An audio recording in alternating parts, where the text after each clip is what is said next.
everyone, and welcome to a brand new episode of the Geek Buddies. Hey! Happy weekend. Happy weekend whenever you're watching this.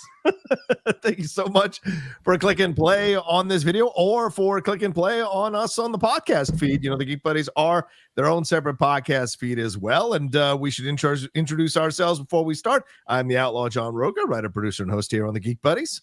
I am Michael Vogel, a writer and producer of animated TV shows and movies, and you can see some of my work right now on Netflix with Strawberry Shortcake Berry in the Big City in her short form and her long form, and you can also see it on YouTube right now, Berry in the Big City, seasons 1, 2, and 3. Nice, and shout out to your shirt. YouTube. On the YouTube, shout out to your shirt, buddy. I'm a big Hercules fan. I've never seen Huncules, so that's an interesting pursuit. I mean, guys. Come on. But we redo for. I feel like we're due for a reappreciation of Hercules and Tarzan. It's been a while. 1999, 1998. Are we due for a reappreciation? Maybe. Listen, 90s Disney kids know that they had it good. 90s Disney kids know how sweet it was. Yeah. I mean, listen, I don't think Hercules appreciation ever went away, but yes, I agree. Of all the things that they're doing live action remakes of and reboots of and sequels of and prequels of and requels of, like, man, I want to see a full musical Hercules. Yeah. Bring me Beyonce, bring me everybody as the muses. Like, let's just do it. Let's just do it, guys. The muses, yeah, that's for sure. It'd be a lot of fun. But we're gonna get into so many things going on in the world of entertainment today. The way the show works is each of us brings up a geek news item. We talk about it amongst ourselves for y'all's entertainment. Then we take a break in between some of them, and then take a massive break and jump into our main topic here. Our main topic is going to be all the Marvel news that dropped this week. So that's all for the main topic section of the show. It's just me and Mike today. Shannon is out of town, so he couldn't join us for today. But Mike and I are going to do 4 news topics. Usually we would do 3. We're going to do 4, go back and forth between ourselves. Wild. We're getting wild while Shannon's away. Wild for sure. But since we have so much to talk about in a supersized episode of the Geek Buddies, let's not waste any time, Mike. Let's jump into it. The first story we got to talk about is this. Andy Serkis, it was announced by Warner Brothers that they will release the first of their new batch of live-action Lord of the Rings films here in 2026. And the first of them will focus on Gollum. This is going to be starring Andy Serkis and being directed by Andy Serkis. But Peter Jackson and his partners, Fran Walsh and Philippa Boyens, who, of course, were responsible for Middle-earth, both with Lord of the Rings and the Hobbit trilogies, are going to be coming along here as producers for all of this. So Warner Brothers announced back in 2023 through Mike DeLuca and Pamela Abdi, the leaders there, that they had brokered a deal to make multiple films based on the J.R.R. Tolkien novels. This is the first one out the gate. And I have to say, Mike, some of the reaction wasn't overwhelmingly excited from what I saw on social media. Now, it doesn't mean that other people who are not on social media, which is a majority of the world, weren't excited about it. But taking the temperature of the social media room, it was a little lukewarm, shall I say. What are your thoughts about this, and what was your reaction to it? I got several thoughts, and they're not all. I've got good and bad thoughts. I think this is, to your point, the lukewarm reaction. I think that when it comes to Lord of the Rings content, everyone kind of has a K.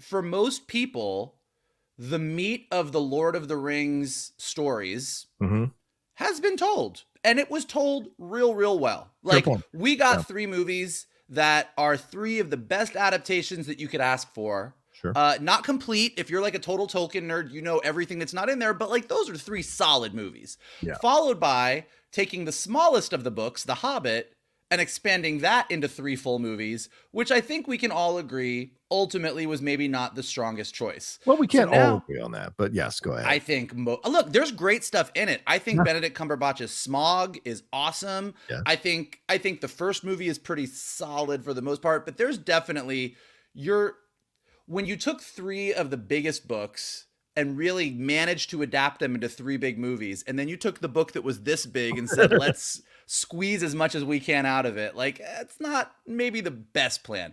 Fair now point. It seems like it feels like they're going back to like what Lucasfilm tried to do at one point, where Lucasfilm announced, well, look, we're going to have a Han Solo movie. We're going to have a Boba Fett movie. We're going to have a Lando movie. And now we're like, we got a Gollum movie.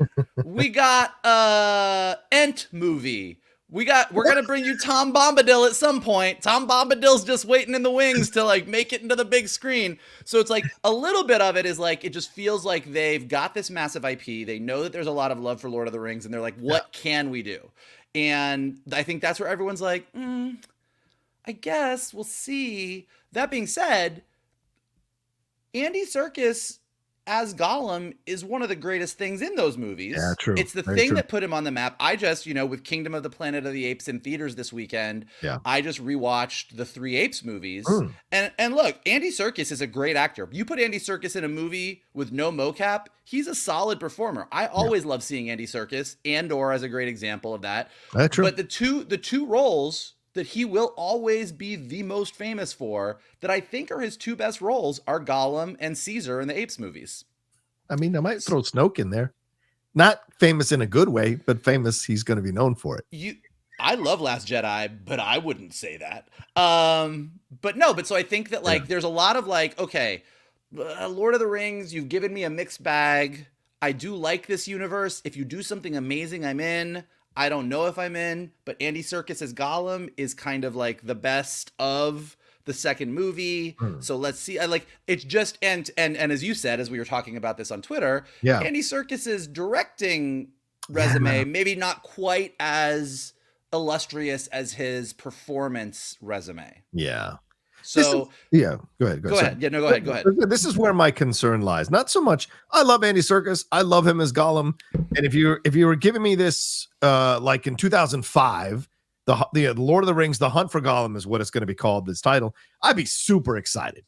We're in 2024. We're not going to see this film till 2026. And I don't know, and especially after those Hobbit movies, as you said, a majority of people left a bad taste in their mouths. This animated film coming out later this year, if War of Rohirrim is not good, then at that point, you're going to have a lot of questions. Plus, this is Warner Brothers. This isn't the studio that did the Lord of the Rings movies. This is a completely different studio, and we've seen their track record with DC. It hasn't been that great. And so you have questions here about what they can do with this property. And are they going to do the right thing or the populist thing? Are they going to do the artistic thing or the mainstream populist thing? Are they going to default to simplistic approaches to this story? I don't know. But calling it The Hunt for Gollum means it's not just going to be Gollum. I imagine it'll be other characters. So will this be new characters that they invent for this? And will those characters work? And also, we just had a Gollum video game that absolutely crashed and burned, and nobody bought, like hardly anybody bought it, and it was not received well. So I feel like this is a little too late. That being said, though, like you, I do love Andy Serkis, so I'm hoping it works out. But my reaction was one of like, I don't know if this is the first one you need out of the gate. And the producer is not the director. Like Peter Jackson, James Cameron produced all those motherfucking Terminator films. They didn't really work out, did they? So it's this idea of like, just because you're a big producer who used to direct the great stuff that people loved, it doesn't mean that's going to transfer to the director, right? So.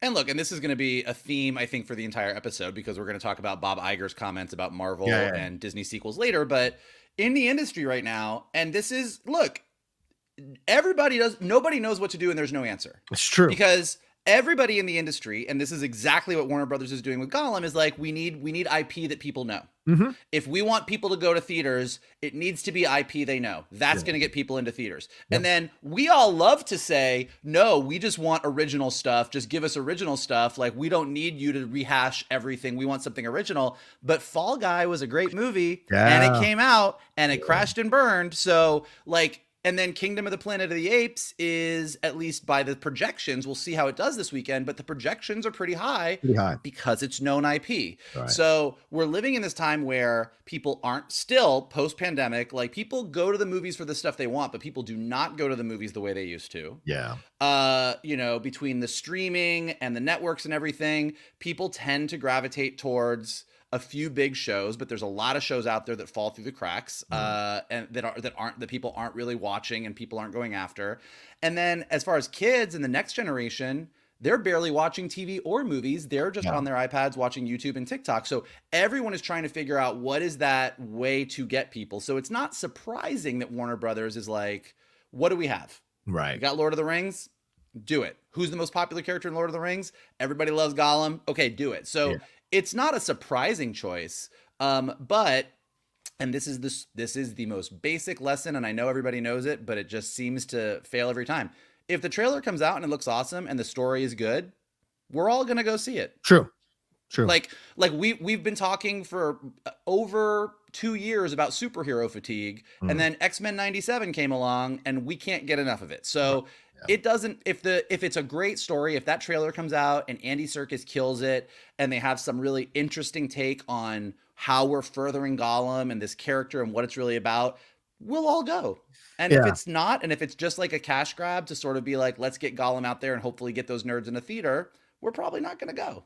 Yeah, I mean, if you build a good story, they will come. That's certainly absolutely been proven true many, many times. And you talk about Fall Guy. Fall Guy is such an interesting case example because, yes, it is based on past IP, but it's past IP that is generations old. And I guarantee you, they're not passing that IP on generation to generation. People aren't going like, honey, come in here. Let me teach you about Fall Guy. Nobody was like, let's put Fall Guy in theaters because all those Fall Guy fans are going to come. Like that wasn't part of that equation. Exactly. And there's hardly anything in that movie that harkens back to the original series at all other than his name and that he's a stuntman. That's basically it. So you can judge it as original IP if you want to. You can also nerdly say, well, actually, it's based on past IP, but it pretty much was an original film and people didn't go see it. So you've got to ask questions. And the fact that an IP film is coming, as you said, Mike, it's projected, I think, 130 to 150 million over the weekend. The same people who said there's no money, people are having trouble paying their bills, blah, blah, blah, all of a sudden are going to go to the tune of 130 to 150 million dollars over the weekend. So those excuses don't hold water. I think it's absolutely something you cannot quantify or gauge or figure out. As you said, who knows how this all goes down? So, because some past IP has not done well. Mission Impossible: Dead Reckoning Part 1 underperformed. So it's just a matter of like, can you find the right mix and will it get across to people? That's really the thing. Yeah, and if anybody was able to do that with certainty, they would be a billionaire because they everyone in the industry is trying to figure it out. Fall Guy really did surprise me though. Like usually, and look, I'm not saying I'm any expert because again, if I was, I'd be making a lot more money than I am. But like you can sort of vibe out. Like we all knew Barbie and Oppenheimer were going to do good. Nobody could stop talking about. Like we all knew that those were going to be big movies that were going to come out. Based on all the trailers for Fall Guy, the buzz on Fall Guy, Ryan Gosling, Emily Blunt, like everything about it, I was like, oh, this is going to do really, really well this weekend. This is a movie that everybody wants to go see, and apparently they didn't. So it is a quandary, and so I get why Gollum is coming. I get why they have Andy Serkis doing it. Andy Serkis, the director, I have questions about, but we'll see. Let me ask you one last question about the director side of this. You've been in meetings, you've been in these rooms, you've talked. I have been in the rooms. You have been, the room where it happens. You have friends who are executives have been in these rooms as well. Do you feel that this was the only way Serkis was going to come back? That he get to direct this movie? Did you sense like he's at that stage now in his career was like, I'm not just going to come back and be in the hands of someone else. This is a character that I put all my heart, sweat, blood, and tears into. I'm only going to come back if I can direct this movie as well as star in it. Do you sense that was an element here in order to convince Serkis to come back to play this character again all these years later? I think that's a high likelihood. Okay. Like it's sort of if you're gonna do a Gollum movie. Yeah. I don't know how you do it and you don't have Andy Serkis. Right. Yes. Like they're not gonna go, here's a Gollum movie and it's Andy Samberg. There's it's like if you're gonna do this and you want it to feel like authentic and you want to do it, and Andy Serkis and his reps know that. Yeah. They're like, look, you're not doing this movie without me. I'm really wanting to direct more than just star in things. So if you want me to do this, I want to do this. Yeah. And I think that it's like, and by the way, and I'm sure that at Warner Brothers, there was someone in some office having a conversation where you're like, I mean, is he the best director? I'm sure. But then you go, well, if we want him, this is kind of what I don't know how we get around it. And B, you're kind of like from a PR standpoint, you cross your fingers and hope the directing is good, but from a PR and marketing standpoint, the guy who basically built his career on Gollum is known for motion capture, coming back to the role and he's going to direct it, and he is going to shepherd this thing through. From a PR standpoint, you can market the hell out of that. You just cross your fingers and pray that what you're marketing is actually going to be good. Yeah. We'll see. We'll see. I mean, it's a little ways off. So we'll see how it all turns out. We'll, find out who the writer is, find out what the cast is, new characters or old characters coming back. So a lot of questions still to be answered, but we shall see. Let's move on to some trailers here, Michael. I think you've got this portion of the show. Take it away, my man. We got trailers, just 2, but they are both part 2s. We got sequel day here because it is May, and that means summer movies. And I feel like for the first time in a while, we had a pandemic year. Yes. I don't know if you remember, where there weren't a ton of movies and we couldn't even go to the movie theater. Then true. We had a couple years where we could go to the movie theater, but it felt like we were still catching up. Summer movies weren't quite what they were. And with Fall Guy coming out, its box office notwithstanding, followed by Kingdom of the Planet of the Apes, it really feels like this summer is a summer movie summer. And you can't have a summer movie summer without big sequels. And the first one we got is the second trailer for Twisters, the sequel to Twister, starring Daisy Edgar Jones, Glenn Powell. We got twins, y'all. We got twins. I feel like Twister is a movie that is very well known and well beloved. It's not my favorite movie, but you can't deny that it was a moment in theaters. And based on these trailers, this looks like another moment. This second trailer, very heavy in country music. Yeah. Very heavy in Glenn Powell, the good old boy with his cowboy hat. He's got his face on t-shirts and kind of gives us more of the story. We've got Glenn Powell and his team who are like the good old boys who hunt tornadoes the old fashioned way.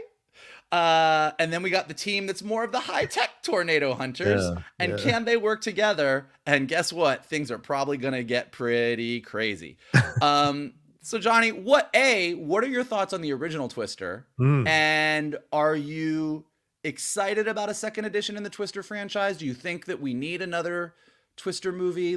Are you excited for this? Does it fit with the Glenn Powell assance that we are sort of experiencing as he's sort of rising up in the ranks? How do you feel about this? Well, I did my trailer reaction, which is up on the channel now if people want to watch that, but I'll condense my thoughts on this. First of all, this one, I didn't see the need for doing a sequel to this. This isn't like Top Gun Maverick where you're like, oh, really? They're going to bring everybody back and they're going to try to do this. And it's Tom Cruise. That's exciting. This one, I was like, well, I don't know. Cause it's a fun film from the 90s. I agree with Michael. I like it, and I do enjoy watching it for the cheese ball of it all. The cow and all of that stuff is fun. But Helen Hunt and Bill Paxton are the selling points of that movie. Their connection, their chemistry. Jamie Gertz is great. Philip Seymour Hoffman is great. But it's those two that you really watch that movie for. And the genuine emotion Helen Hunt has about these tornadoes. Very Laura Dern in Jurassic Park-ish, in the way she has that connection to these tornadoes. But this second trailer, the first trailer was fun. This second trailer really won me because we see the opening here where Daisy Edgar Jones, who I love as an actress, is losing someone she cares about to a tornado. So now it becomes like a Jaws situation, right? I got to go get this thing because of what it did. Because the mean, nasty tornado took my man. Or family member. I don't know who. Family member, yeah. So. But clearly, as we see later on in the trailer, she has stopped doing this. She's maybe come to terms with it. She's never going to be able to stop these things she's done. She's being lassoed in, shall we say, for one last mission. And I agree with you, Michael. I kind of like the city versus country thing. It's soil that's been well toiled over the years and well mined over the years, but it can work with the right actors. And I think those two really work as a back and forth. And you sense there is chemistry there as the trailer goes along, and the ferocity and special effects and the water tower coming down, the fire nados, that kind of stuff. They're clearly going next level with it. So for me, I'm now much more excited to see this film because they're actually giving Daisy some emotional beats to play. And Daisy's an excellent actress. Glenn is a movie star. I don't know that Glenn is an actor, but he's a movie star, so it works. Geek Buddies and Glenn Powell. It's a constant debate, everybody. I like Glenn. I just don't know. Yeah. Here's the thing. Like I said, Twister is cheeseball and ridiculous. It came out at a time, though, and I think this is important to contextualize Twister. Twister came out in that post Jurassic Park, oh my God, digital effects are here. Look what they can do. And like, even like the stupid cow, like you go back and watch Twister now, but like when that happened, like the reason that people went to theaters is it was like you all of a sudden had new toys in the toy box in Hollywood. It was like, wait, we can do what? Oh shit. So that was part of the fun of it. Now we live in this world where digital effects can do whatever. Yeah. But I don't disagree with you that, so like I saw the first trailer for Twister, like, okay, I get it. Yeah. It's Twister. Zzz, we're back. But then like with these later trailers, just like, you know what? This feels fun. Yeah. And it feels like it's a classic disaster movie. Mm-hmm. I mean, you know, back in the day, like disaster movies were a big thing. Like we loved seeing epic destruction on screen. Digital effects allowed us to do it better, but then we had a lot of movies where you're like, okay, we need a little bit more here. And I think this trailer gave us that little bit more. Yeah. It also on Gizmodo, they really nailed it. They're like, you know, Twister's a pretty quotable movie, but just based on this trailer, we've never seen tornadoes like this before. If you feel it, chase it. Sometimes the old ways are better than the new. You can always trust a guy who puts his face on a t-shirt. You don't face your fears, you ride them. We got twins. Like the trailer itself is already pretty quotable. So look, I sometimes turn my brain off when summer rolls around because I do love a summer movie, and this definitely feels like it has summer movie vibes. And it's going to be interesting to see, just per our conversation. Look, if the sequel to Twister comes out and everybody goes to the theater and it makes a shit ton of money, like, guess what? Hollywood's going to continue to mine IP. Like that's going to be the lesson we're going to take from it. Yeah, for sure. We'll see. But we will find out when Twister hits theaters on July 19th. Yeah. And then in our second trailer for a second sequel, actually technically prequel, we got the new full trailer for A Quiet Place Day One, starring Lupita Nyong'o and Jaimin Hansu and Joseph Quinn, Alex Wolff. And this trailer kind of gave a lot more of what we're going to see. I mean, we kind of got the concept. We're going back to day one. This is when the giant aliens attacked. But this trailer, we got a little bit more of the context of the story, a little bit more of Lupita Nyong'o's character, and a lot more of the action. And as much as Twisters kind of has me going, okay, like, we'll see. I'm kind of into this. Well, okay, like, let's go see some twins. From the first trailer, I was on board with this. Like, I think the Quiet Place movies are quietly building into a awesome franchise. Yes. And I think this trailer giving me a little bit more, super, super whet my appetite. I think this is going to be super interesting. And I think the entire concept of watching... How do I say this? When we got to the other two Quiet Place movies, by the nature of where we started, they had already figured out we better not make any noise. Yeah. There's something that's going to be, to me, really fun, scary, and terrifying about watching people slowly figure this out. Yeah. Which is kind of what based on this trailer, what it seems like we're going to be experiencing. So Johnny, what do you think of the Quiet Place movies, and what did you think of this latest trailer? This is such an interesting way to walk back into the Quiet Place franchise. And by the way, years ago, I said this on numerous shows that I thought this Quiet Place franchise should be farmed out to multiple countries. Like, I want to see Quiet Place in Moscow, Quiet Place in Paris, Quiet Place in Australia. I want to see Quiet Place in South America. Like, this is a thing that could work all over the world because this happened all over the world. So going back to a prequel and setting it in New York, I think was a smart move. A congested city, what would this be like? And so it's going to be different than something you said in the country where it's already happened and it's quiet. People have figured out how to work around these things. So you build up the tension and the dread that way. With this, it's almost like shooting fish in a barrel, right? So these things come down. So the fact that they're already showing you the creatures right off the bat in the second trailer, all over the buildings, doing all the things. So it's a completely different type of film. But although it has shades of the original, which will keep it, I think, is a good foundation, you've got that monster movie feature to it as well. Yeah. So I think it's a great mix from what I've seen from these first two trailers of this tension and drama that is the foundation of Quiet Place, along with this ferocity of these creatures and how they take people out. So I love it. And I think this is going to be a film that turns people into even bigger Joseph Quinn fans, especially from the second trailer, as we head into this Fantastic Four movie. Yeah. So I'm really excited because we know Lupita, we know what we got. This is a very stellar actress. So with Joseph is the new one. So what's that? How's he going to come across on this? And what's the backstory with Juman, who is coming back from the character he played in the previous film in Quiet Place? So yeah, very, very excited to see what we're going to get with this prequel. Yeah, and I think John Krasinski not directing. Yeah. John Krasinski is a producer on it, though. I think he wrote the story. And there's rumors that they're also planning a Quiet Place 3 to come out in a couple of years too. So like they're definitely building out this franchise, which I think is smart. Again, this is one of those movies. And we'll see if I'm right about this or not. But this is one of those movies that, by the nature of it, you want to go see this in a theater with a bunch of other people. Yeah. Like that first Quiet Place movie, the experience of sitting in a movie theater where it was so quiet that you could hear a pin drop, that you didn't even want to chew your popcorn because everybody was being so quiet. Oh, and then Quiet Place 2 was one of the first movies that I went to see in a theater when theaters started opening up post-pandemic. Like it was one of the, I think it was like Quiet Place 2 and Godzilla versus Kong were two of the first movies that really got people sort of going to the theater. So I think the Quiet Place movies have that sort of, oh yeah, sure, I could wait to watch this at home, but I kind of want to go to a theater and be in that theater with everybody who's all freaked out and everyone's being quiet. So I think I think both of these movies have pretty good chances of doing well. Yeah. But of course, given the box office of, Fall Guy and everything else, we're going to keep an eye on it, but we will find out on June 28th. So pretty soon. Yeah, I like that. And Michael Sarnowski, who did Pig, is the director of this. This is his second feature film. I loved Pig. I love Nicolas Cage in Pig. So Pig is wild. Pig is wild. This could be an interesting next step in his evolution as a director, where bigger IP now starts to look at him, like Marvel or DC or Star Wars, as a guy they may want to direct or hand a series to down the road. So this could be a great thing for him as well. All right, well, let's take a quick break. Thank you, Michael, for those trailers. So we'll be right back right after this. I would do anything for love. I would do anything for love.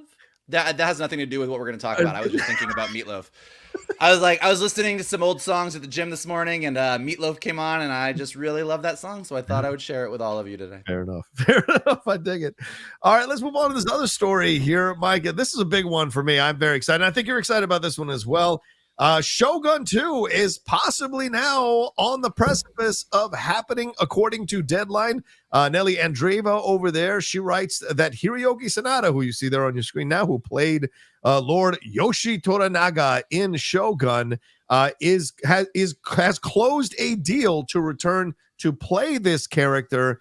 And his journey was incredible in the first 10 episodes of season 1. Him with Anna Sawai and with Cosmo Jarvis, really being the fantastic, along with the characters that were involved throughout this, like Yabushige, Omi, all of these other characters that were involved here were incredible in this first season. So it seems like season 2 of Shogun is happening. When I first posted this a few weeks ago, that the possibility of a Shogun, or a couple weeks ago, because it just finished, possibility of season 2, there was split. The responses were some people like, just leave it alone. One season, let us have that. It's so precious. Don't go forward. And other people like, no, I'd like to see more, because these characters are based on actual real life historical characters who worked together for numerous years in Japan to bring Japan into a new age of peace. So there are historical stories. I don't feel this is a Game of Thrones situation where they're veering off the source material. There's actual real historical material they can use. What's your reaction with Hiroyuki Sanada re-signing and the possibility of a Shogun season 2? Well, I'm not surprised, because given the success of show, I mean, what is it, like FX's most watched show now or something? Like it's like it's a no-brainer that they're going to be like, look, I know we did the book, but like, guys, what are we doing? Like, it's the most watched show that we've ever had. Figure it out. Go open a history book. So I get why they want to do it. Yeah. I also get people saying, look, I get it, but you gave us this perfect thing. Yeah. Like you gave us this thing and it's just so good. And it's like, there's parts of me that wish we had just stopped Game of Thrones when the books were stopped and waited for George R.R. Martin. Like, so I get the fear of, yes, I would love for you to continue with these characters in this world, Right. but, and you're right, there is history to pull from. Yes. Like, we can sort of look at the arc of Japanese history and feudal Japan and go, okay, well, like, some big shit went down. Like, we can build around that. It's just a matter of, like, will they do it? And, you know, I think another thing to just consider, although I trust them completely to do this if they go down this road, some of the characters that we liked the most in season 1 aren't coming back. Might not come back. Right. Exactly. No spoilers if you haven't watched it yet, but not everyone makes it through the show. That's true. So, you know, you look at, like, okay, who's left? Right. Who are the characters we really want to focus on? What does happen historically? What other characters can we create? But it's an interesting thing because that, you know, like, Shogun is just Shogun. Like, Shogun exists. Like, Clavel wrote other novels in different periods of time and stuff like that. But I think, like, what we really want and what FX wants is to take these characters and continue their story. And you are kind of off the road. You know, you are kind of having to build it as you go.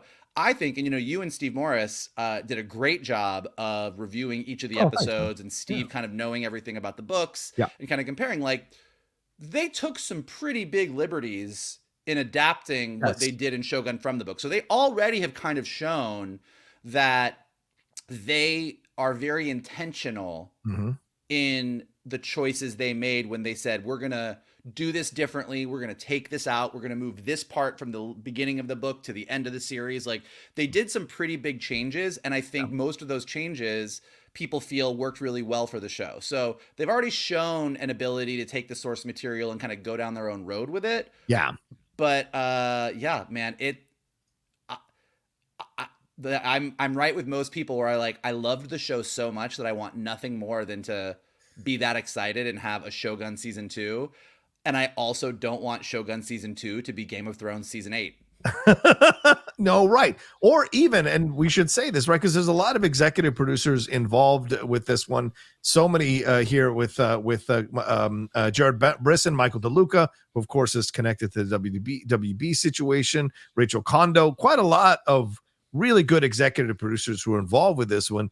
Will they be able in the end to bring about what needs to be brought about for a second season? And will they be able to capture that magic? So that's a lot of questions people have with this. But look, you lock down your main guy here in Hiroyuki Sanada. It was not Cosmo Jarvis. It was absolutely Hiroyuki Sanada. Yeah. And now you tell the story of what happens next, right? Because he convinces, or he essentially, from what you see in the show, I don't want to spoil anything, but basically him and Cosmo go forward here. What's this relationship going to be going into the second season? What are the conflicts going to be? Will they be romance? Will they be twists and turns, political intrigue? So there's a lot to explore here. So you hope they get it right. But clearly this first season was so amazing that I would bet on them getting it right rather than getting it wrong. So that excites me as well. Look, I want to throw another thing in here. This just broke, Mike. So I'm getting your initial reaction right now. Let me see if I'm going to put this up on the screen here.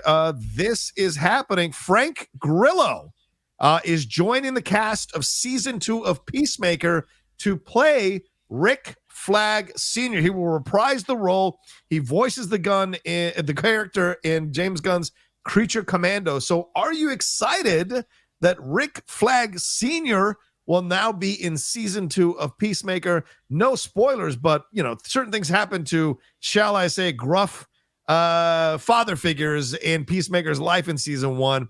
Are you excited that Grillo is now? Because I mean, James Gunn said this. We covered that press conference he did, or that announcement he did, where the people who are doing the voice of the animated characters in Creature Commandos will also play them in live action. So maybe not that big of a news, but the fact that he's joining Peacemaker season 2 is news. Do you like this idea, or are you kind of like, I don't know? What are your thoughts? Well, Peacemaker has a history with Rick Flag. Yeah. Not the senior. Right. But so from a story, well, this is where it gets into the weird. I love James Gunn, but this is where it gets into the weird stuff of like, what the fuck is the new DC universe and how? Because if Rick Flag Sr. is coming into Peacemaker season 2, right, And Rick Flag Sr. is in Creature Commandos, which is a part of the new DC that James Gunn and Peter Safran are creating. Yeah. But the only reason that I can see that Rick Flag Sr. would be showing up in Peacemaker would be tying back to what happened between Peacemaker and Rick Flag in the Suicide Squad. Yeah, right.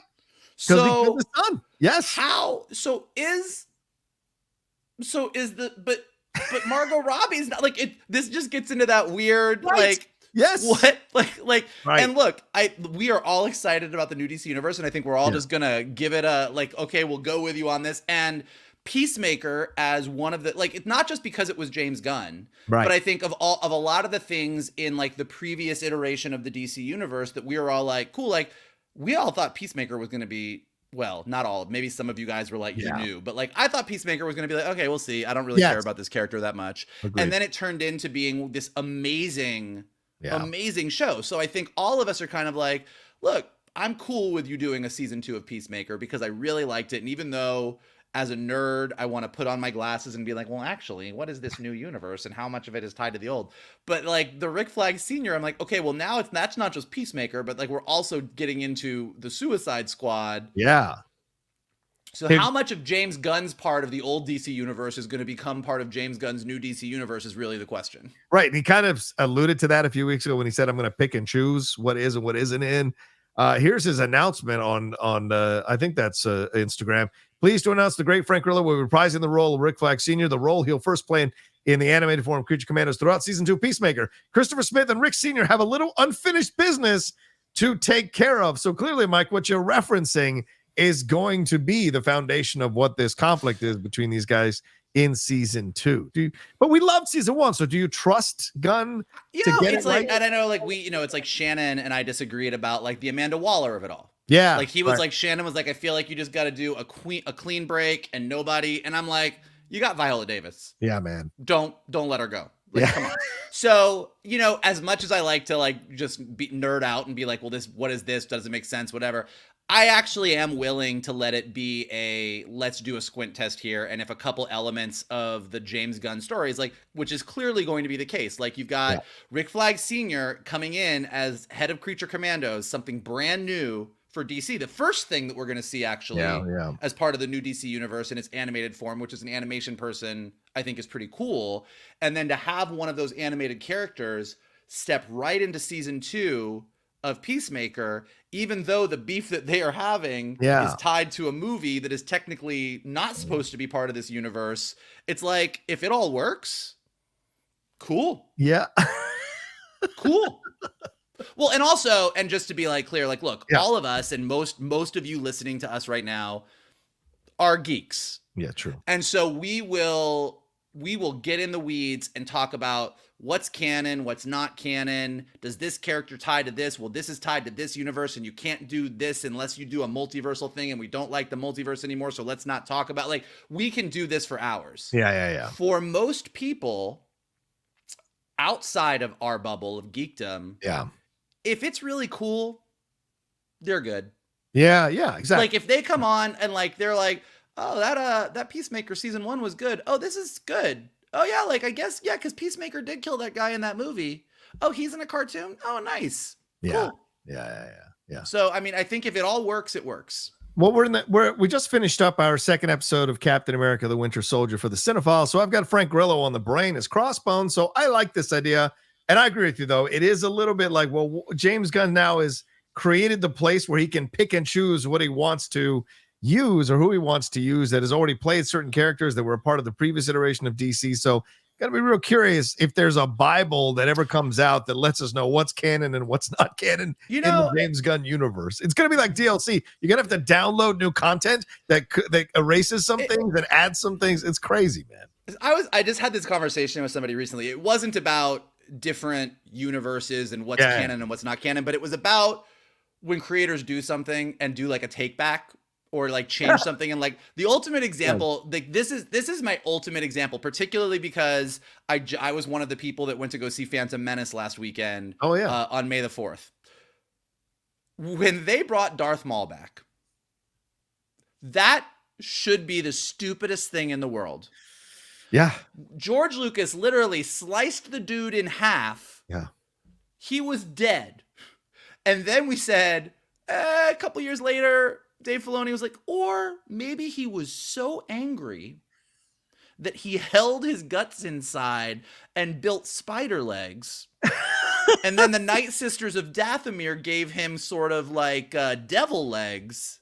And eventually he got regular legs and went on this whole arc. And it should be like, this is dumb. Don't change things. Like, he's dead. But like, it works because Darth Maul kind of became way cooler after he came back from the dead. So we're like, okay, I'm gonna give you angry gut force spider legs. I'll take it. And so with this whole Peacemaker thing, it really is the same thing. If it all sort of crashes and burns and it gets really confusing and nobody likes it because we all think it's just sort of a mess, we're gonna say James Gunn shouldn't have done this. There should have been a clean. Like, we'll all come out afterwards and say all the woulda, shoulda, couldas. But if it works and we all like it and we are like, this is a great story. This whole dynamic between Peacemaker and he killed Rick Flag and now like they've got to work together and oh my God, like the two of them are really going for it. This was great. Then we're not going to care that it kind of doesn't make sense in the multi-universal DC pantheon. Yeah, it's a great point, Mike. Absolutely. We'll see. But that's the announcement. We'll see what happens as we go forward. Let's jump into your next story. What have you got here, Mike? What have you got for us? Speaking of geek excitement, we got a treasure trove of information this week about the all-new Batman Caped Crusader series that is coming to Amazon Prime because Warner Brothers is dumb and didn't let it go onto HBO Max. So this is an all-new Batman animated series that is coming from Matt Reeves, J.J. Abrams, and probably most importantly, Bruce Timm, who brought us the original Batman the Animated Series. So here's the official description from The Hollywood Reporter.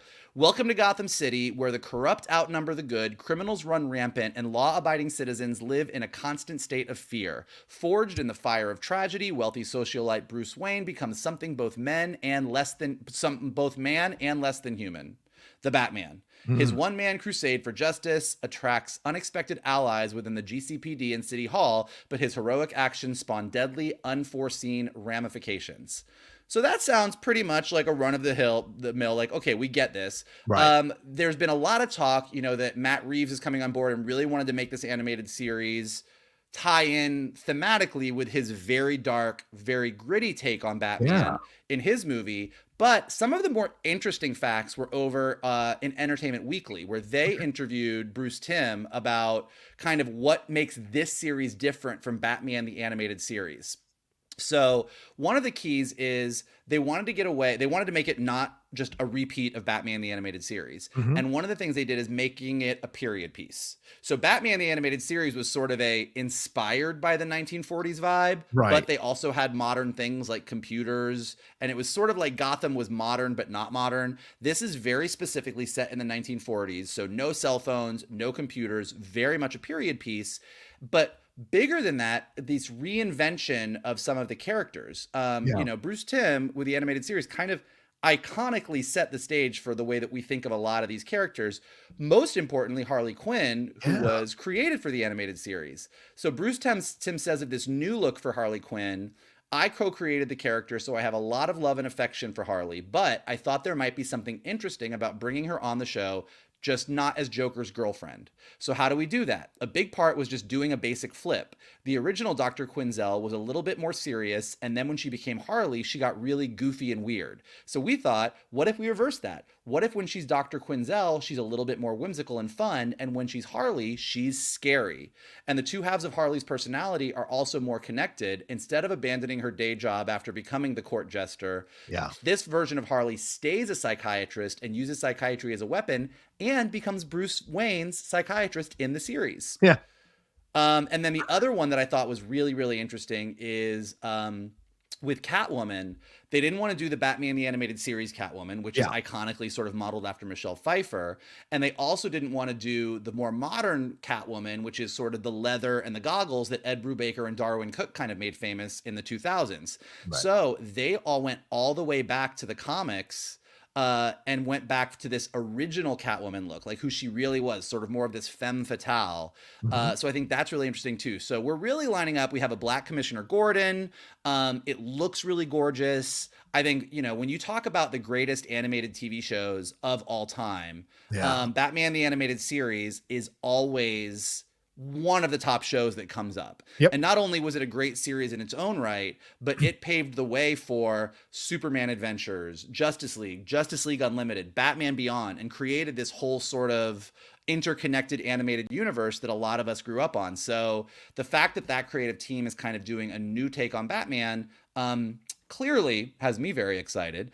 Johnny, what do you think of all this? I love, as a guy who still champions classic films, I love any opportunity where art nowadays goes back to that time and reimagines it. And so looking at these pictures, as I've put on now just a few times as you've been talking, Mike, I love the look of this. The boxy the old school animated boxy shoulders, the femme fatale approach, even Clayface looking a little bit like what we remember the Shadow looking like in that way from back in the 1940s and 50s when that first became a thing. Love the Quinzel. It actually looks much more scary and gruesome. And yes, changing I think that's the route they're going to go now going forward with Harley, is just a different approach to how she is involved in the Batman universe. But I like this, and it has shades of like the old school Superman animated series as well from way back when. So I like that it's got that combo going through it.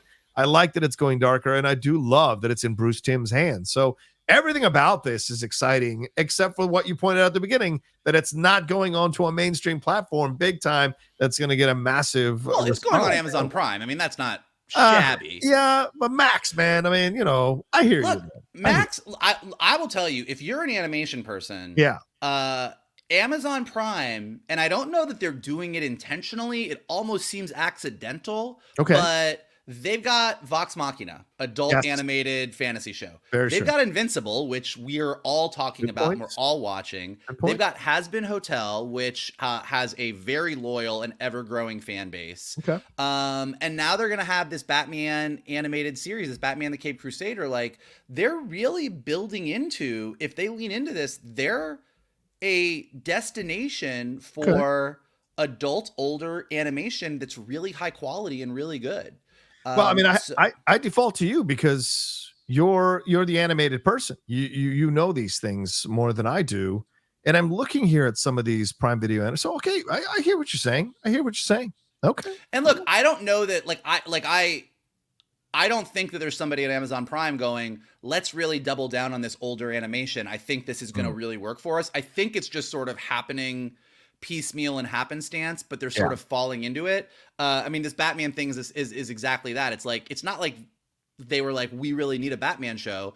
Max was like, we don't want it. We're go shop it around.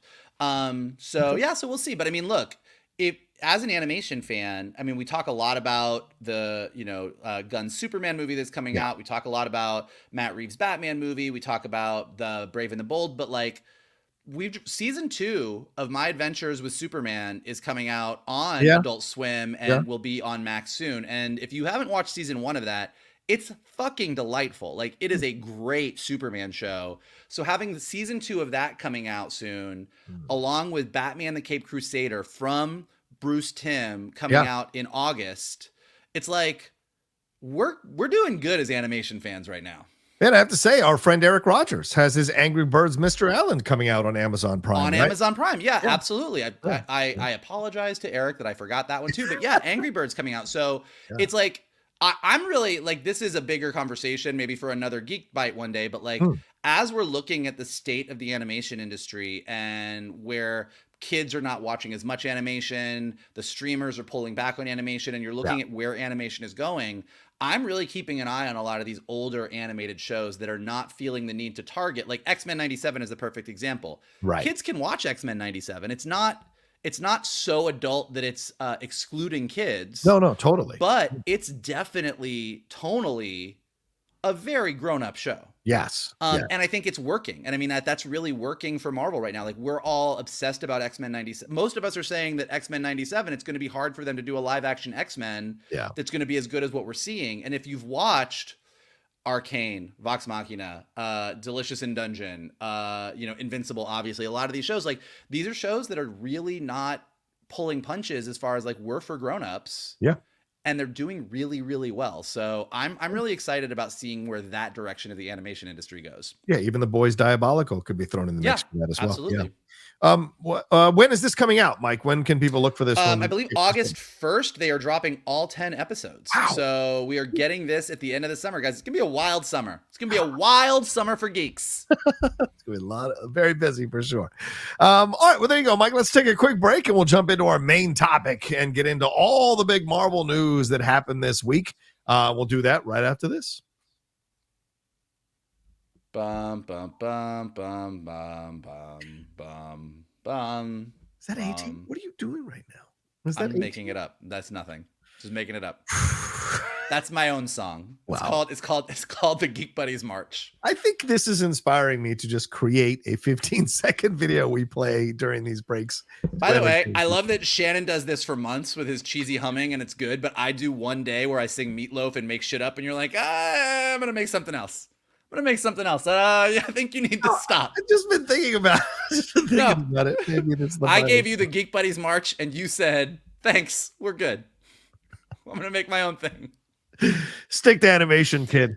No, but Michael, you've written great lyrics and great music for your shows in the past, for sure. Let's jump into Marvel, Mike. Let's go step by step through all this stuff, and I'll present them all. We get your reactions and things like that. We'll discuss. But of course, the number one thing we have to talk about is finally we have a Galactus. It is Ralph Ineson. Ralph Ineson is going to be voicing or playing the character of Galactus. I don't know what form it's going to take. We don't know what form it's going to take in the Fantastic Four. He is a British actor who has been working for 3 decades now in a number of projects, from like Game of Thrones to The First Omen recently to The Green Knight to Harry Potter. He's working right now with Guillermo del Toro on that Frankenstein movie. And he is now joining the cast here of Fantastic Four as Galactus. Other people that had been speculated, especially on the hot mic, Javier Bardem had been what Jeff and other scoopers had heard from their contacts there, that he was the number one choice. But we hear now through Deadline that it is actually, I think Justin Kroll broke this, or Boris Kit, one of the two, that it is Ralph Ineson. So what's your reaction to it being Ralph Ineson? And does this give you an idea of where they're going with the character of Galactus in Fantastic Four? Well, what makes me the most happy is that he's not a cloud. So already, guys, just right off the bat, Galactus is not a cloud, which is what he was last time he appeared on the big screen. So that's going to be just a win, period. And look, this was true even when they were talking about Javier Bardem and other people, but casting a Galactus that you want a good actor means that you're going to have a Galactus that acts. Mm-hmm. Like, that sounds stupid, but like, there's people traditionally, when you talk about doing Fantastic Four and some of these bigger, when you talk about doing some of the nerdier, weirder parts of comic books, there's always that, ooh, let's pull it back. I think it's too much. And a giant guy with a purple helmet that shows up to eat Earth is kind of right in the pocket of this might be too silly. So when you're casting an actual performer, you're not just doing a giant CG guy where you can just build it and like, okay, well, this person is going to actually have dialogue, and this person is going to have to be a part of the story, not just this giant existential threat a la the stupid cloud. Right. So it makes me excited. It also, I just feel like every choice they make, everything we hear makes me so happy that this is set separate from the rest of the Marvel universe and is a period piece. Like, I think when you're doing a period piece and everyone is dressed in 60s and you're making it feel like the 60s and it has this 60s vibe, you can get retro and weird in a way that if this was 2024, it might seem a little weirder. So I'm excited about it. I mean, like, this cast, like, I know we do this every week, the Fantastic Four rollout, but it's like Pedro Pascal, Vanessa Kirby, Joseph Quinn, Evan Moss-Bacharach, Julia Garner, Paul Walter Hauser, John Malkovich, and now this. Like, it's it's a wild cast. Yeah. Let's talk about Malkovich. What are your thoughts on him coming on? Him being the most recent, the second to most recent addition for the Fantastic Forecast. I think this was announced either just before Ralph Ineson or the day before Ralph Ineson. So Malkovich joining the cast here for Fantastic Four. Speculation on who he could be playing, and what are your thoughts on him joining the cast? I don't know. Like he's such a wild card. Like it's like I don't I don't think that they're going to load this movie up with a ton of villains. So like with Paul Walter Hauser, we talked about the possibility of Mole Man, and like we get to see like sort of the Fantastic Four in action at the beginning, and it might be that, it might be something else. But John Malkovich, I feel like some kind of scientist. Yeah, maybe like some kind of scientist that is like, there's a thing that you need to know. I don't know. I mean, it's I'm so curious. I've said this before. I said it when we talked about the other casting announcements. Like I, for whatever reason, got a lot of good vibes towards Fantastic Four. I think that they're going to get this right. I think I like Thunderbolts is a question mark. Captain America 4 makes me very nervous. Fantastic Four, for whatever reason, it's just every time we hear more about it, I get more and more excited, and I'm like, this is gonna be like when Spider-Man Homecoming came out, and we were all like, this is great. Like, or at least I was like, this is great. I know some people have issues with Peter Parker and his Stark tech, but I loved Homecoming. And so I think that I'm stoked, but I have literally zero idea what Malkovich is going to be. Do you have any guesses? I have three in my mind, and someone suggests already Herbie. That could be an interesting thing, kind of like Alan Rickman in Hitchhiker's Guide to the Galaxy, where you have this kind of low-key droll approach to Herbie, who is like exhausted by some of the things that Fantastic Four do, try to warn them all the time, and then also give them as good as they get with a little sarcasm back and forth. Could be an interesting choice to have Malkovich. That's a out of the left field choice.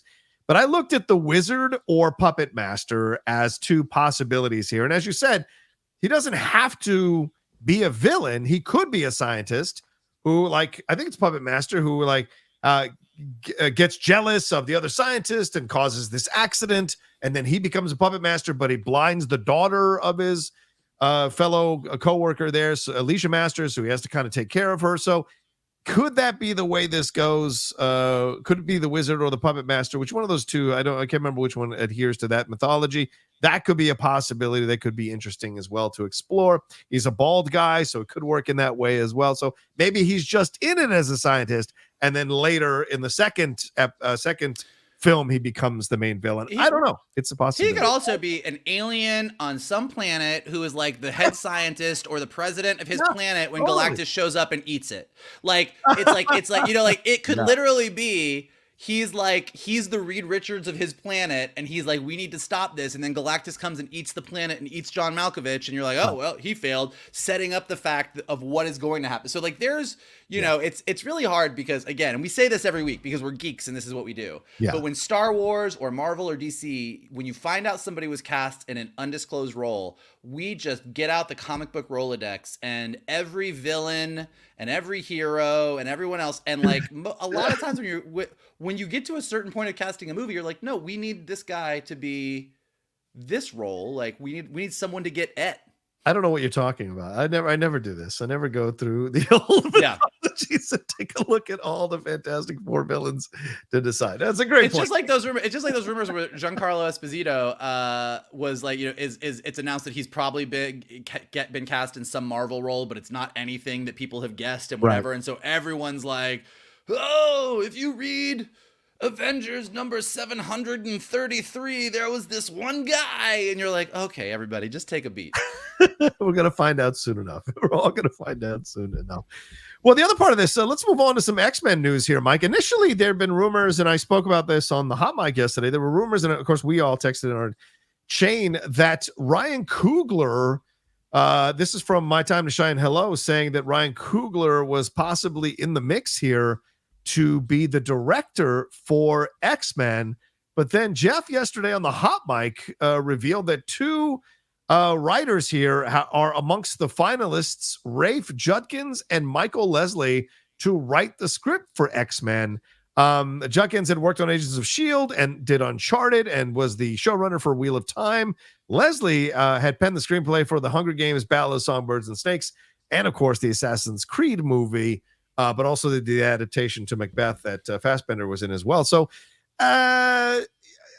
what's the truth? What feels right to you? Do you think it's more the writers or these guys possibly, and then Coggler probably wouldn't be a part of this as a director because you'd imagine he'd want to write the script. So what's your thoughts on this? I mean, everything Coggler doing an X-Men movie gets me the most excited. But I agree with you that just given what he's done with Marvel so far, if Coogler's going to do an X-Men movie, it seems like Coggler would write that X-Men movie. That seems like what that would be. So I don't know. And we talked about this yesterday when we were texting about it. Yeah. I don't know if these are all maybe in the mix and they're just trying to figure it out. Like it's sort of if it's Coggler, he's going to write and direct. Right. But if it's not Coggler and we want him to go do Black Panther 3, or we're like, hey, maybe we should have him do one of these Avengers movies. Yeah, the Secret Wars then movie. Maybe these guys, maybe like it's one of these to write. Yeah. And then we'll have to figure out like I think they are desperately in sort of the shuffling of like, let's figure out what this creative team looks like. And so it's like, I don't think that basically all of the rumors could be true right now insofar as these are all the options on the table and they're just shifting everything. Okay, well, no, but like when does Black Panther 3 have to come out? Okay, well, that has to come out before this, so we've got to put this here, so he might not have time. So if he's not going to do it, then we'll do this. But he could do that, so I think that's the big thing. So yeah, it'll be interesting to see. I mean, and I also think they are 100% aware of the fact that X-Men 97 is absolutely destroying right now in a way that nothing that has come out of Marvel in a while has. And obviously, and we've talked about this a bunch, like, I don't know that any of us are ever going to know what Beau DeMayo did. I don't know why Beau DeMayo left. I don't know why they got rid of him the week before the show came out. None of us, I've heard some rumors here and there, but nothing that feels like even remotely substantiated. So we don't know. I don't think Beau DeMayo is going to tweet about it anytime soon. He's tweeting about everything else. He tweets about a lot of X-Men stuff. He's definitely feeling the love. But and so I think that, I've already heard, that they're obviously very happy with how X-Men 97 is doing. Beau DeMayo wrote the entire next season, but I think they are looking to find who the creative team is going to come in to do season 3, season 4. I think they want X-Men 97 to keep going. But as they're shaping up what this X-Men live action universe is going to be, it's like they now have, it's like they're victims of their own success. Like most of us are sitting here going, we are currently watching one of the best X-Men stories that we've seen in movies or television in a long time. Yeah. And so don't come out with a live action thing that we're just like, oh, okay, that was fine. That's a good point. So I'm sure they're feeling the stress. Yeah, that's a good point. Well, we'll see. And I think you're right, Max. I think Jeff stressed this too in the newsletter when he wrote about it, and we talked about it on the hot mic yesterday, that these are the two of the finalists. He didn't say they were the two finalists. Two of the finalists that they've narrowed down, and these are two that are in the mix. And as you said, it could be Coggler, and in the end, those guys don't get to write the X-Men movie, and it's Coggler who takes over. Or if Coggler says no, these guys are being lined up. Because from what Jeff said yesterday on Hot Mic, that the writer for Captain America: Brave New World is that what it's still called, or New World, or whatever it's called? Brave New World. Yeah, Brave New World. He is on retainer with Marvel, according to Jeff, that if they want to make changes, they call him up and he comes in and he makes the changes. So that's a unique situation. He has been on retainer for the whole time while this production has been around. So essentially, they probably sensed that they might be making some changes here. So they signed an interesting contract with this guy to make sure that he was on call to come back and rewrite pages, do all these kinds of things as this process went along. So maybe these writers are being kept in a certain place to possibly be looked at for X-Men if one thing doesn't work. I do think, and I think a lot of it is a writer's experience level, and a lot of it is like a writer's take. And what do they want to do? I will say, like, I think one of the things that makes me excited about Ryan Coogler is that Black Panther 2 aside, because that was that would have been a rough one for anybody to sort of tackle, given everything that happened and having to like shift everything around Chadwick Boseman. But when you look at Black Panther, the reason that most people hold Black Panther up as a great example of like what superhero movies can do is because it was a great superhero movie. Yeah. It introduced a lot of great characters from the comics, but it was really about some shit. Yep. Like it was about the experience of being Black. Like Ryan Coogler really put a lot of his own personal experience into that. And when you look at X-Men 97 and what's working, and you read some of what Bo DeMeo tweets about why he did different things and why he pulled different things, he's pulling a lot of his personal experience as a Black man and a gay man into what he's doing in X-Men 97. So I just hope that whoever's take they go with is really doing what Coogler did, what Bo DeMeo did. Like these both X-Men 97 and Black Panther feel like such personal stories, as well as being great superhero stories. And I think that's kind of what we're craving right now. And I hope that they get that, and that X-Men, the live action movie, really kind of delves into what it feels like to be other.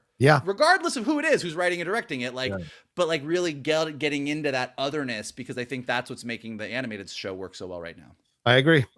Let's hit a couple more Marvel things. Let's do the Bob Iger thing, as you're referencing here, Mike. Bob Iger was on a sales call here with a number of investors here talking about the Disney overall strategy when it comes to Marvel. And he says we're going to just decrease. We're slowly going to decrease volume and go to probably about 2 TV series a year instead of what have become 4, and reduce our film output from maybe 4 a year to 2 or a maximum of 3. And we're working hard on what that path is. And this was on his quarterly earnings call with Disney. He said, Iger says Marvel has a couple of good films in 25, and then we're heading to more Avengers, which we're extremely excited about. Overall, I feel great about the slate. Now, this is really interesting, Mike, because we have 4 films coming out next year from Marvel, and 4 more films coming out in 2026. So do you think he added the slowly part to essentially insinuate that starting now, planning for 2027, 2028, and 2029, they're only going to focus on 2 to 3 films and 2 TV series max? What's your thoughts on this? The 4 films for next year are Thunderbolts, Captain America, Fantastic Four, and Blade. Possibly Blade, yes. If Blade, I'm going to tell you right now, Blade's... between everything that Blade has been through, and then Bob Iger coming out and saying we're going to do 2, maybe 3 movies a year, I think it's a safe bet to say we're not seeing Blade next year. All right. So I think that will hold through. And then I think you're going to see, and Marvel has done this a lot in the past, I think we're going to see some announcements that shift things. I do not think that in 2026 Jesus. I don't think in 2026 we're gonna see 4 movies. Okay. Like, I think we're gonna hear, okay, here's what we're doing. Like, it's gonna get pushed out. And I think that, look, this gets into then a part of it is Bob Iger's like, okay, you can only do 2 or 3 movies a year. And Kevin Feige's like, cool. But also, I didn't want to do X-Men until after Secret Wars, because that's how I'm going to reset the Marvel universe. But if we do your strategy, it means that we're not going to get X-Men until like 2030. Right. And then they're going to say, well, we don't want that. Right. So there's going to be like some push and pull. Some movies are going to disappear. Some things will be different things. But all in all, I think that, I mean, look, all of us as Marvel fans, we're worried about superhero fatigue. We're getting too much. Kevin Feige is spread too thin. It just feels like the quality isn't there. It just feels like they're rushing things out. It doesn't feel as connected as it did before. So like across the board, saying they're going to pull back and do less. And be a bit more on top of things. That all sounds right. Yeah. Like I haven't heard anybody on Twitter or amongst our friends or just talking to people around town. I haven't heard anybody go, wow, fuck you, Bob Iger. I really want 8 Marvel movies and 10 TV shows in a year. Like nobody wants that much. Well, I'll tell you who does. The theater owners. Because I mean, as I was doing some analysis on this and then reading some of these responses from some of these theater owners and people's analysis of it, like saying like theater owners, they know, like you said earlier in the show, brother, IP is a big deal. And that's what's getting people in seats to see these movies. And so when you reduce the amount of Marvel movies coming, that affects these theaters overall. Now, it doesn't mean these theaters haven't taken a wash with some of these bombs lately, or some of these underperforming films like the Marvels and others. But, like for all the stuff about Love and Thunder, it still made what, $700 million. And so I think the theater owners are the ones who get worried when you're having less IP coming through because it affects their bottom line. But I agree with you. Majority of the fans probably don't have an issue with it. Take your time, get it right. We're good, I mean, look, Bob Iger in the same call talking about Disney animation was talking about how they're going to lean on more sequels. We've got Inside Out 2 coming. We got Toy Story 5 coming. We've got Frozen 3 coming. We've got Zootopia 2 coming. We got Moana 2 coming, but I think that's going to be a fucking disaster. And then there's rumors about an Incredibles 3 and a Finding Nemo 3. So, I think that Bob Iger's strategy is not let's make a bunch less movies, but he's not wrong. Yes, the theater owners are like, no, please give me more stuff. But when you look at what's been happening, that might work for a year or two, but you're going to run your IP into the ground. And whether it be Star Wars, whether it be Marvel, as much as we love everything and we love that we can now get feature quality effects on our TV shows thanks to streaming, pulling back and giving us less and finding other IP to fill those gaps and not running your IP into the ground is probably the good strategy. Now, you can argue that, we don't want a bunch of animated sequels and we want animation to continue to do cool original stuff. But, and look, these movies weren't great, but, Disney had Strange New World and it bombed. Disney had, what was the other one? I can't even remember. Oh, Wish. I literally have blocked Wish out of my mind. Wish, which I wish had never happened, but they've had a couple originals that didn't do great, mainly because they were bad movies, but so I think of a good mix of known quantities mixed with original stuff. He's trying to right the ship, and even though Bob Iger doesn't always say the right thing, and he's definitely inherited a bit of a mess, and he sometimes feels like he's making it a little messier. All in all, most of the stuff he says on these calls, I'm like, no, that sounds right. I mean, we've still got to hear when Ironheart is coming. When is Armor Wars coming? Shang-Chi 2, Spider-Man 4.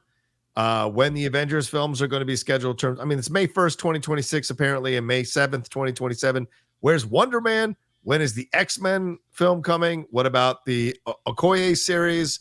Scarlett Johansson announced that she has a project she's working with Marvel with. Nova, the Vision Quest series, Wonder Man. So there's still a lot of stuff they've got to schedule, bro. Well, he says on the call, and it's really funny. He says that some of I forget the exact way he phrased it. I don't have the quote in front of me, but he says some of the stuff that's going to come out on streaming is a vestige of when they were trying to do more. So I think they do have some things that are basically shot or mostly shot or in it's happening for whatever reason. And if he had his way, would probably be like, no, let's just get rid of it. So I think we're still going to have a couple of things that come out in the next few years, but kind of to your point, look, all of those shows sound interesting to me as a nerd. Sure. Most of them, not all of them, but most of them sound really yes, I want to see an Ironheart series. Yes, I want to see that Vision Quest series, and I want to see what happens to Vision.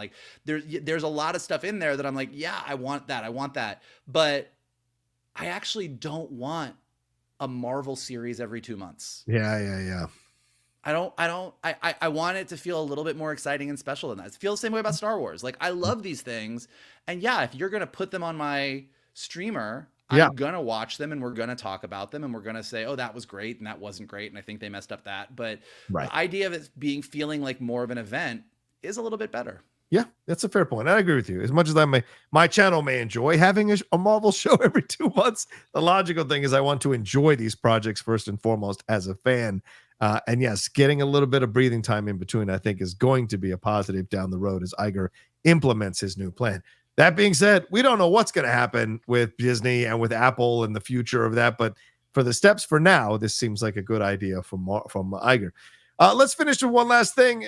Michael, this kind of broke this morning as well. Let's get your thoughts.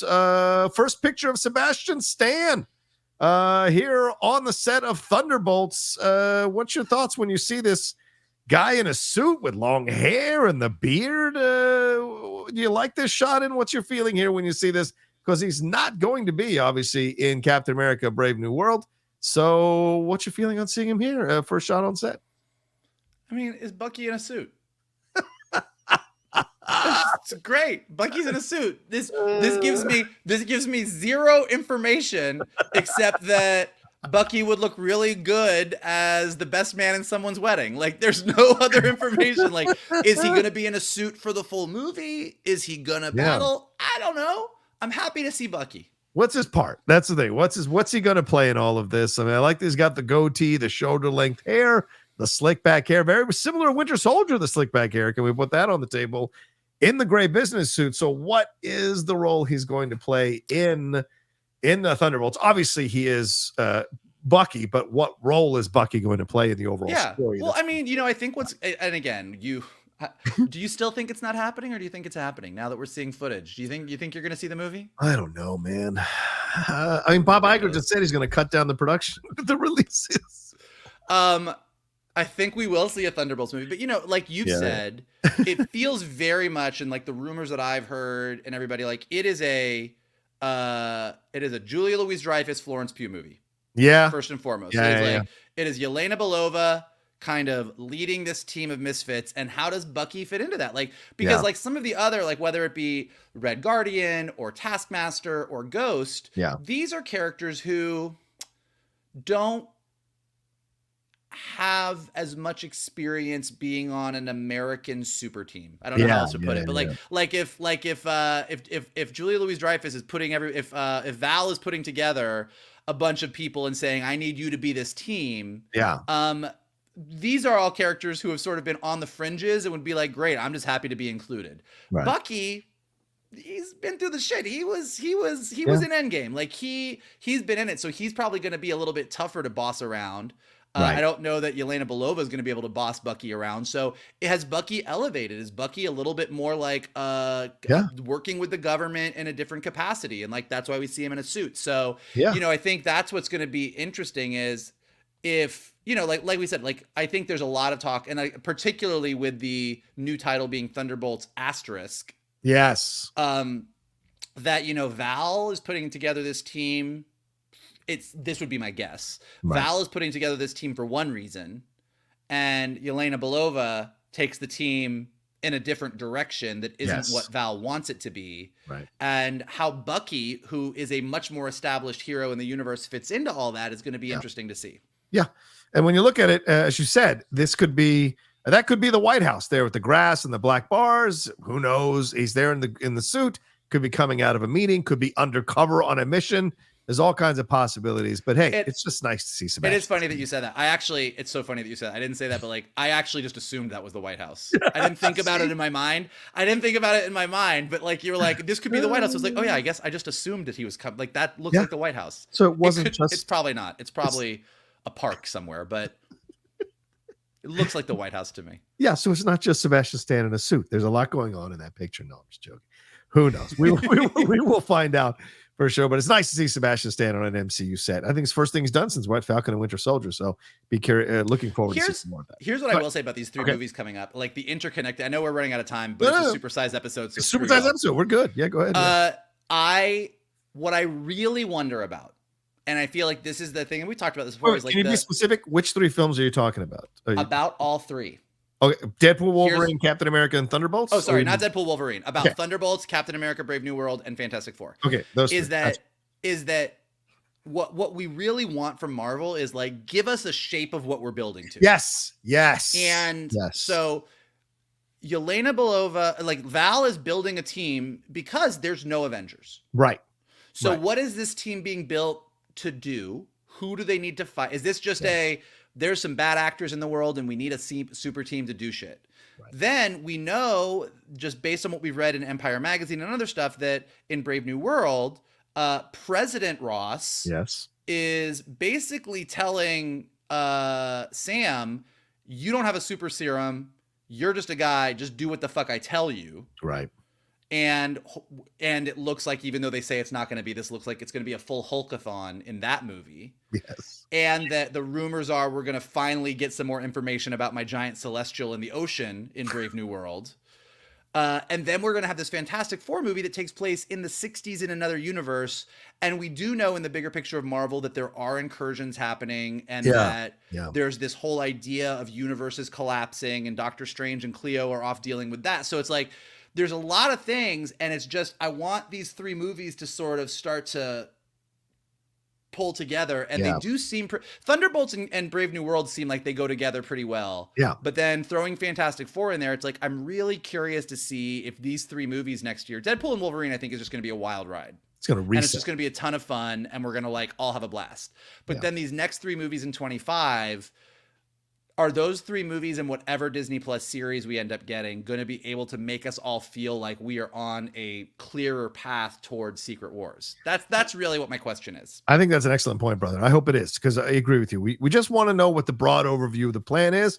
You can deliver specifics movie to movie, but what's the broad overview of the plan so we can dial in and invest in it like we did with the Infinity Gauntlet, Infinity Stones, and all of that. So I agree with you 100%. And I think Deadpool and Wolverine is just going to be a fun reset for certain things so they can go forward with it. So we'll see. All right, well, there you go. That's our supersized episode of the Geek Buddies. Thank you all so much for joining us, whether you're watching or listening to us. We appreciate it madly. Mike, what do we have to tell them? If you would like to follow us, you can do so on Twitter at geek_buddies, on Instagram at _geek_buddies. If you would like to follow Mr. Rocha, you can do so at The Rocha Says. If you would like to follow me, you can do so at MKToon. We would also love it if you would smash that like button below, subscribe to Johnny's Outlaw Nation page, leave your comments below. We did a supersized episode. We talked about a whole bunch of stuff. What do you think about it? Let us know below. If you're listening to us on a podcast, go ahead and leave us some stars and some comments so we go up in the rankings and more people can find us. And as always, the best thing you can do is retweet this video, post it on your socials, send it to your friends, and tell them to hang out with your buddies, the Geek Buddies. There you go. We appreciate it, man. Don't forget, earlier this week, we talked about X-Men 97. We gave our review, our spoiler review. And then earlier in the week, Mike and Shannon and I talked about our feelings about the first look at the Superman costume there from David Cornsweet and James Gunn. So go back and watch all that this weekend if you can't get enough Geek Buddies goodness in your life. All right, have a great weekend. Take care of yourselves. We'll talk to you next time with another brand new episode of The Geek Buddies.